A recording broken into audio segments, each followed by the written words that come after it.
క్రీస్తునందు ప్రియమైన శుభవచనం ప్రేక్షకులకు యేసు క్రీస్తు ప్రభువారి శ్రేష్టమైన శక్తిగల నామమున ఈ ఉదయకాల శుభాలు అందిస్తున్నా. సియోనులో నుండి నా తండ్రి మిమ్మల్ని ఆశీర్వదించునుగాక. చాలా రోజులైంది కదండి శుభవచనం గ్యాప్ వచ్చి. దయతో ప్రేక్షకులందరూ నన్ను క్షమించాల్సిందిగా ప్రభుపేట మనవి చేస్తున్నాను. ఇక ఈ రోజు నుంచి ఈ ఉదయకాలం శుభవచనం ఖచ్చితంగా యథావిధిగా వస్తుందని ప్రభు పేరట ప్రేమతో తెలియజేస్తున్నాం. ఈరోజు శుభవచనం కొరకు 125వ సంకీర్తన యాత్ర కీర్తన మొదటి 2 వచనాలు చదువుకుందాం. యెహోవా యందు నమ్మిక ఉంచువారు కదలక నిత్యము నిలుచు సియోను కొండ వలె ఉందురు. యెరూషలేము చుట్టూ పర్వతములున్నట్లు యెహోవా ఇది మొదలుకొని నిత్యము తన ప్రజల చుట్టూ ఉండును. దేవుడి మాటలు మనందరి మేలు నిమిత్తమై దీవించునుగాక. ఆమేన్. క్రీస్తునందు ప్రియమైన దేవుని బిడ్డలారా, 125వ సంకీర్తన చాలా అద్భుతమైన కీర్తన. మనం అడ్వెంట్ సీజన్లోకి వచ్చాం కదండి. మొన్నటి నుంచి సెమీ క్రిస్మస్ ప్రార్థనలు ప్రారంభించబడ్డాయి. యేసుక్రీస్తు ప్రభు యొక్క మొదటి రాకడను జ్ఞాపకం చేసుకుంటూ యేసుక్రీస్తు ప్రభు యొక్క 2వ రాకడ కొరకు సిద్ధపడవలసిన వారమై ఉన్నాం. యేసయ్య త్వరగా రాబోతున్నాడు. యేసు ప్రభు రాకడ కొరకు మనం సిద్ధపడాలి. మొదటి రాకడలో గొర్రెపిల్లగా యేసయ్య వచ్చాడు కదండి. మన పాప నిమిత్తమై సిలువలో మరణించి సమాధి చేయబడి మరణాన్ని జయించి తిరిగి లేచి ఈసారి 2వ రాకడలో కొదమ సింహముగా రాబోతున్నాడు. తన ప్రజలను తీసుకొని వెళ్ళటానికి రాబోతున్నాడు. ఆయనతో నిత్యము ఉండులాగున సంఘాన్ని తీసుకుని వెళ్ళటానికి యేసయ్య త్వరలో రానయ్యున్నాడు. ఆయన 2వ రాకడ చాలా సమీపంగా ఉంది. అదే అడ్వెంట్ అంటే. ఈ క్రిస్మస్ కాలం ఎంత సంతోషం అండి. మా చర్చిలో కూడా సిబిసిలో కూడా దేవుని మహాకృపను బట్టి మన సెమీ క్రిస్మస్ వేడుకలు ఎంతో ఆశీర్వాదకరంగా జరిగించాం. దేవునికే మహిమ కలుగును గాక. క్రిస్మస్ అంటే ఏదో ఆచారాల పండుగ కాదండి, ఆచరణతో కూడిన పండుగ. యేసు ప్రభువారు చెప్పిన వాక్యాన్ని, ఆయన చెప్పిన మాటలను మన ఆచరణలో పెట్టి జీవించినప్పుడే నిజమైన క్రిస్మస్. పొరుగువారిని ప్రేమించమన్నాడు, క్షమించమన్నాడు, శత్రువుల కొరకై ప్రార్థన చేయమన్నాడు, అందరితో సమాధానంగా ఉండమన్నాడు యేసయ్య. ఇవన్నీ ప్రేమ, జాలి, క్షమాగుణం, దయగలిగి నడుచుకోమని చెప్పాడు. ఇవన్నీ మనలో ఎప్పుడైతే కలిగి ఉంటామో అప్పుడే నిజమైన క్రిస్మస్ అండి. ఇవి యేసయ్య మన నుంచి కోరుకుంటున్నాడు. కాబట్టి క్రిస్మస్లో అలా జీవించడానికి మనల్ని మనం సిద్ధపడుతూ యేసయ్య 2వ రాకడ కొరకు సిద్ధపడదాం. ఈరోజు 125వ కీర్తనలో నుంచి, ప్రతి కీర్తనలో నుంచి, ప్రతి మాటలో నుంచి కూడా ఒక క్రిస్మస్ వర్తమానం మనకు వస్తుంది. ఆత్మీయ మేలులు పొందుదాం. 125వ కీర్తన ఇది యాత్ర కీర్తన. చూడండి ఏం రాశాడు కీర్తనాకారుడు. యెహోవా యందు నమ్మిక ఉంచువారు కదలక నిత్యము నిలుచు సియోను కొండ వలె ఉంటారు. యెరూషలేము చుట్టూ పర్వతములు ఉన్నట్లు యెహోవా ఇది మొదలుకొని తన ప్రజల చుట్టూ ఉండును. ఇది కీర్తనండి. యెరూషలేము చుట్టూ పర్వతములు ఉన్నట్లు యెహోవా యందు నమ్మిక ఉంచువారు కదలక నిత్యము నిలుచు సియోను కొండలాగుంటారు. దేవుని యందు నమ్మిక ఉంచాలి కదండి. క్రిస్మస్లో మనం మరియ గురించి బాగా వింటాం. మరి ఏం చెప్తాం చెప్పండి. ఆయన యందు నమ్మిక ఉంచి ప్రభు దాసురాలను నీ మాట చొప్పున జరుగునుగాక. ఆయన యందు నమ్మిక ఉంచిన వారు ధన్యులు అనే మాట కూడా మరియ పాటలో నుంచి మనం చూస్తాం. మరియ మాటలు యేసు ప్రభు చెప్పిన మాటల మీద విశ్వసించింది.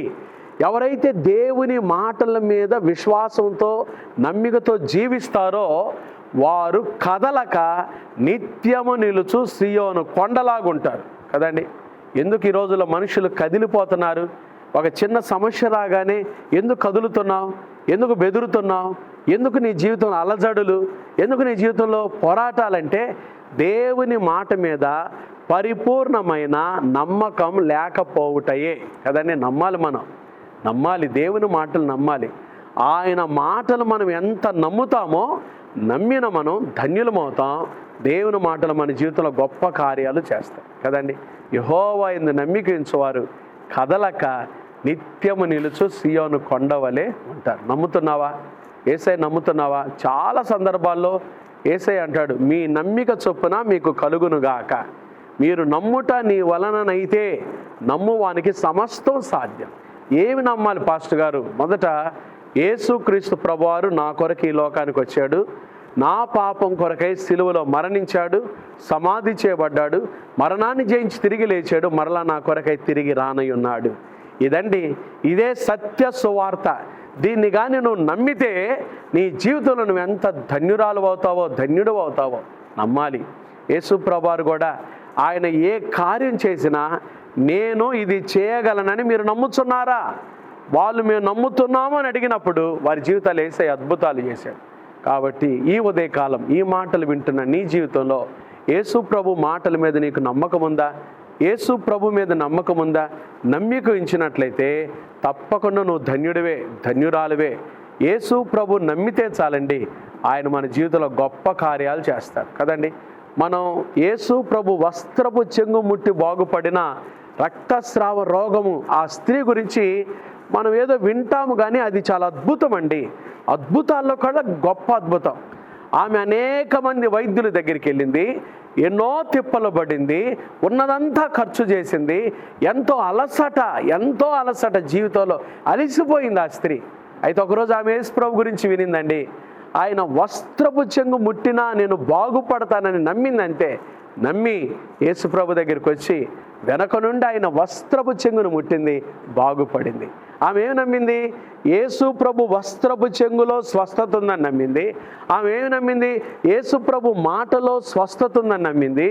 యేసు ప్రభు తాకితే స్వస్థత ఉందని నమ్మింది.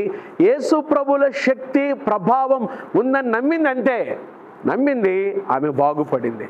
యేసు ప్రభు ఆమె గురించి ఆమె కుమారి, నీ విశ్వాసము నిన్ను స్వస్థపరిచెను, సమాధానం గల దానివైపోము.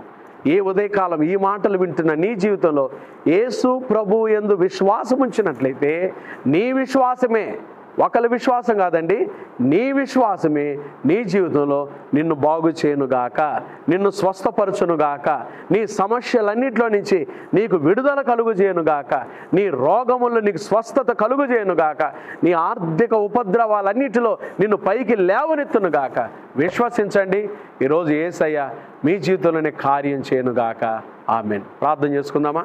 అందరు తలలు వంచి ప్రార్థనలు ఏకీభవించండి. మహాపరిశుద్ధుడా, దయగల దేవ, ప్రేమ స్వరూపి, మీకు స్తోత్రాలు అయ్యా. ఈ ఉదయకాలమున శుభవచనం ద్వారా అనుదినము మీ గడప యొద్ద కనిపెట్టుకొని, మీ ద్వారబంధముల యొద్ద కాచుకొని, మీ ఉపదేశం వినువారు ధన్యులని మీ వాక్యం సెలవిస్తుండగా మీ మాటలు వినుటకు ప్రభా మాకిచ్చిన అమూల్యమైన అవకాశాన్ని బట్టి స్తోత్రాలు అయ్యా. ఉదయకాలం లేవగానే శుభవచనం ద్వారా మీ వాక్యాలు వినే భాగ్యం ఇచ్చినందుకై మీకు స్తోత్రాలు. ఈ ఉదయకాలం వింటున్న బిడ్డల జీవితాల్లో గొప్ప కార్యాలు చేయండి. నీవు విశ్వసించిన ప్రకారం నీకు అవునుగాకన్నారు. యెహోవాయందు నమ్మికించువారు కదలక నిత్యము నిలుచు సియోను కొండవలే ఉంటారు. ఎవరైతే ప్రభా అటు ఇటు కదిలిపోతున్నారో, వారికి ఉన్న సమస్యలు, పోరాటాలు, అనారోగ్య పరిస్థితులు, ఆర్థిక ఇబ్బందుల ద్వారా నలిగిపోతున్నారు, యేసు నామములో నీ బిడ్డలకు విడుదల కలుగునుగాక, స్వస్థత కలుగునుగాక, క్షేమమే కలుగునుగాక, కృప కలుగునుగాక. నీ బిడ్డలు మీరు జ్ఞాపకం చేసుకోండి, ఆవరించండి, ధైర్యపరచమని ప్రార్థన చేస్తున్నాం అయ్యా. ఈరోజు ప్రభా ఎవరైతే అనారోగ్యంతో ఉన్నారో యేసు నామములో వారికి స్వస్థత కలుగునుగాక. హాస్పిటల్ ఐసీలో ఉన్న రోగులకు స్వస్థత కలుగునుగాక, కృప కలుగునుగాక. మా తండ్రి, ఉదయకాలం చిన్న బిడ్డలు మొదలుకొని పెద్దవారు వరకు వారు వెళ్తున్న స్కూల్స్, ఆఫీసులు, కార్యకలాపాలు, రాకపోకలు అన్నింటిలో మీ కృపాక్షేమములు తోడుగా ఉంచండి, కృప దయచేయండి. మా తండ్రి, ఈరోజు పుట్టినరోజులు, వివాహ వార్షికోత్సవాలు, శుభకార్యాలు జరుపుకొని బిడ్డలు మిక్కిలి దీవించండి అయా. వ్యాపారం చేసుకుంటున్న వారి వ్యాపారాలు దీవించండి. చేతుల కష్టార్జితం చేసుకుంటున్న బిడ్డలు వారి కష్టార్జితాన్ని దీవించండి. ఉద్యోగాలు చేసుకుంటున్న వారి ఉద్యోగాలు దీవించండి. నిరుద్యోగులకు ఉద్యోగ భవిష్యత్తు దయచేయండి. గర్భిణీ స్త్రీలకు సుఖమైన ప్రసవం దయచేయండి. గర్భం లేని తల్లులు వారి గర్భములు తెరవండి. ఏకాంగులను సంసారులుగా చేయండి ప్రభా. పరీక్షల కొరకు సిద్ధపడుతున్న బిడ్డలు వారి పరీక్షలో ఘన విజయాన్ని దయచేయండి ప్రభా. అయా చిన్న బిడ్డలను దీవించండి నాయన. హాస్టల్లో చదువుకుంటున్న మా బిడ్డల చుట్టూ మీ కంచి వేయండి ప్రభా. కోర్టు సమస్యలతో నలిగిపోతున్న వారికి యేసు నామములో విడుదల దయచేయమని ప్రార్థన చేస్తున్నా. ఈ దిన జీవిత యాత్రలో మేము ఎదుర్కొనబోయే ప్రతి శోధన, కీడు, దుష్టుడు, అపాయం తప్పించి క్షేమాన్ని దయచేయండి.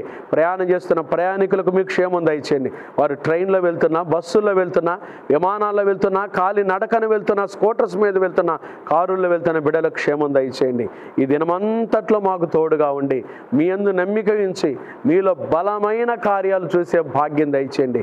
యెహోవా యందు నమ్మిక ఉంచు వానిని కృప ఆవరించుచున్నదని మీ వాక్యం సెలవిస్తూ ఉండగా, ఈ ఉదయకాలం ఈ వాక్యం ద్వారా మీ యందు నమ్మిక ఉంచడానికి ఇష్టపడిన ప్రతి బిడ్డ జీవితంలో మీ కృప ఆవరించి వారి జీవితాల్లో కృప కలుగునుగాక ఆశీర్వదించమని, కృప తోడుగా ఉంచమని యేసు నామమున ప్రార్థిస్తున్నాము తండ్రి.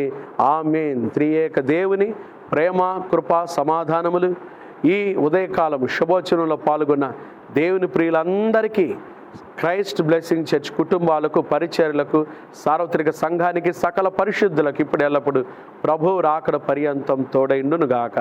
ఆమేన్. దేవుని బిడ్డలారా, ఒక చిన్న గమనిక. ఈరోజు నుంచి క్రైస్ట్ బ్లెస్సింగ్ చర్చ్ ఆధ్వర్యంలో బయట గ్రామాల్లో, అలాగే క్రైస్ట్ బ్లెస్సింగ్ చర్చ్ ఆధ్వర్యంలో వినుకొండ పరిసర ప్రాంతాల్లో సెమీ క్రిస్మస్ వేడుకలు జరుగుతున్నాయి. ఈరోజు బ్రాహ్మణపల్లిలో సాయంత్రం మరి సువార్త సెమీ క్రిస్మస్ వేడుకలు జరుగుతున్నాయండి. కాబట్టి లైవ్లో వస్తుంది. ప్రతి ఒక్కరూ క్రిస్మస్ సందేశాన్ని విని సువార్త ద్వారా దీవించబడవలసిందిగా ప్రభు పేరట మనం చేస్తున్నాం. God bless you.